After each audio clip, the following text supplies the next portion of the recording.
We came to a clear bipartisan deal. It was the strongest border security agreement in decades. But then Republicans in Congress, not all, but walked away from it. Why? Because Donald Trump told them to. He told the Republicans, it has been published widely by many of you, that he didn't want to fix the issue. He wanted to use it to attack me.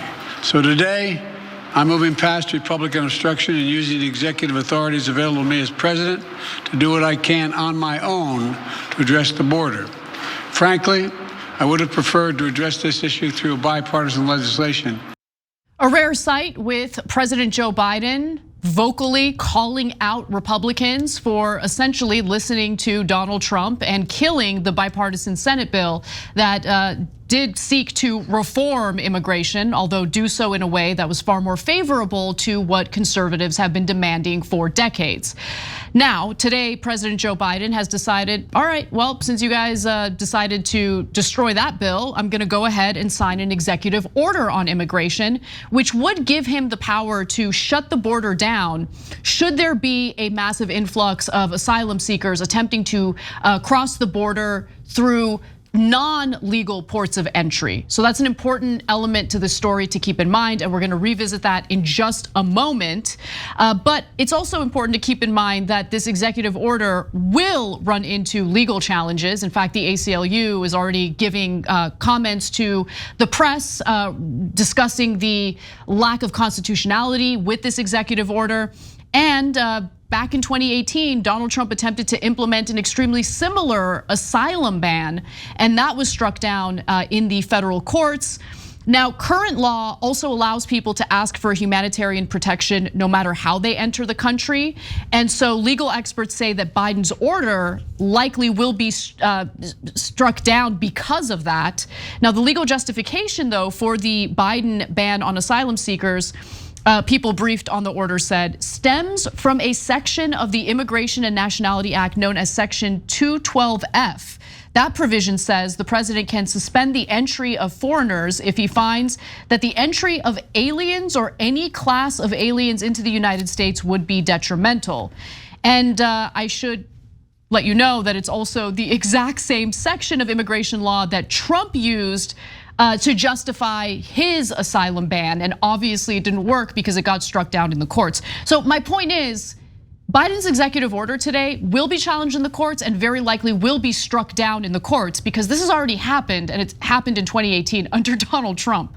So I have more details, including the number of asylum seekers that would have to try to enter the country to allow for Biden to basically shut the border down. The Senate bill would have allowed the president to shut down the border to asylum seekers if a daily threshold was surpassed.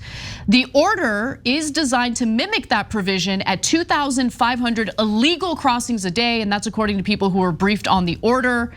And that threshold will easily be met.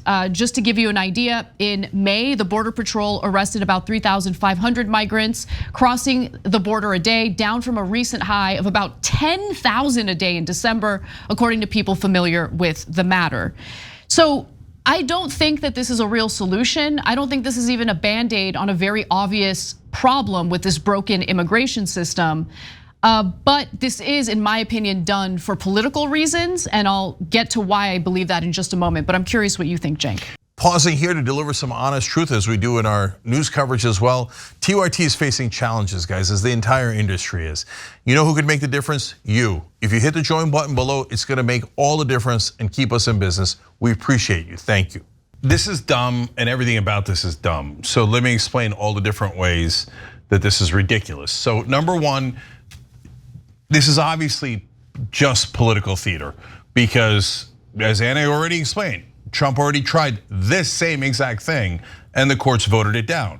So Biden's team knows for a fact the courts are gonna strike it down. So they're doing something illegal, the same thing that Trump did, just so that he looks tough on the border.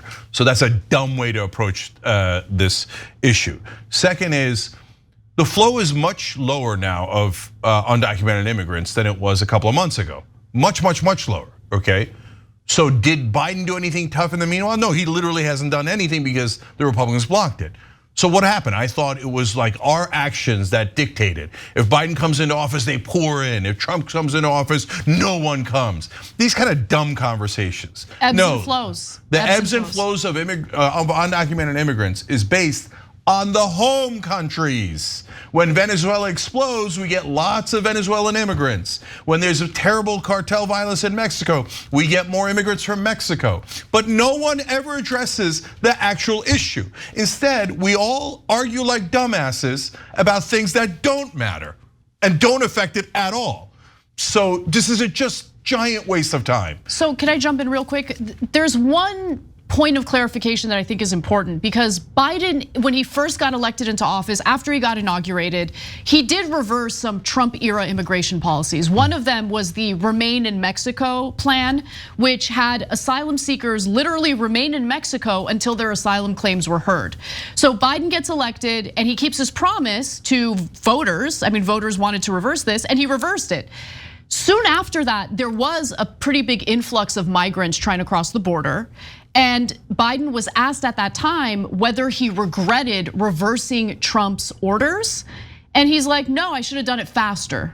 And then fast forward to a few years later, he's hitting up Mexico trying to forge that deal again so they can do Remain in Mexico again. And at that point, Lopez Obrador, the president of Mexico, is like, nah, man, no.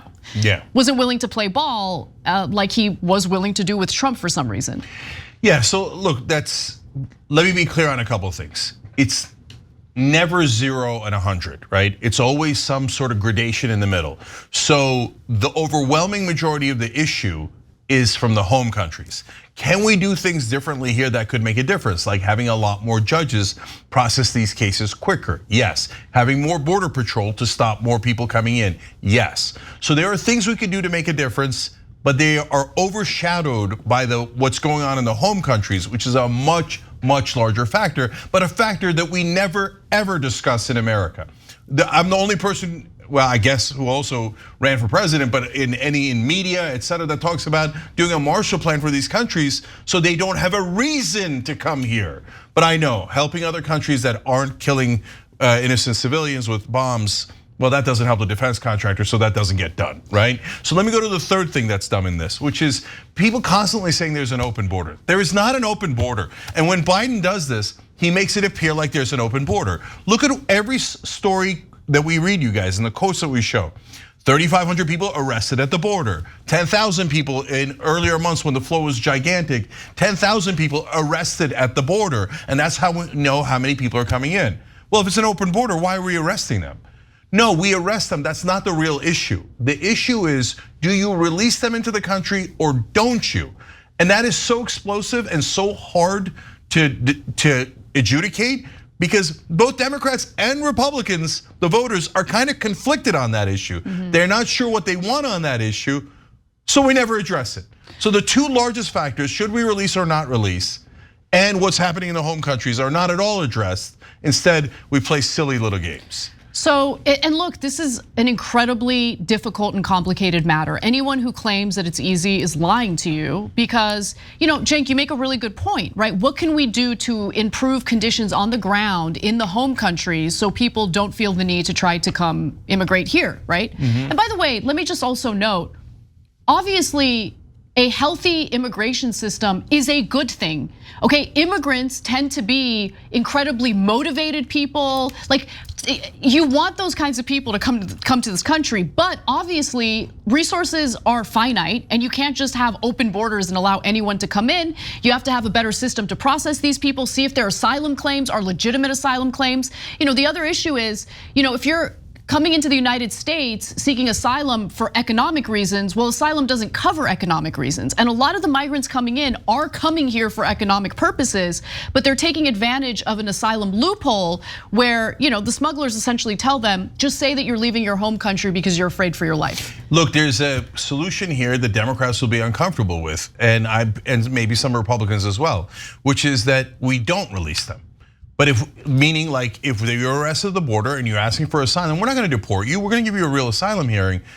But you got to wait for the asylum hearing in detention. And that takes 6 years. Because there's not enough personnel or judges to process the asylum claims, which is why the bipartisan Senate bill, even though it was awful in some ways, the money that was going to be allocated for additional personnel and judges was so important.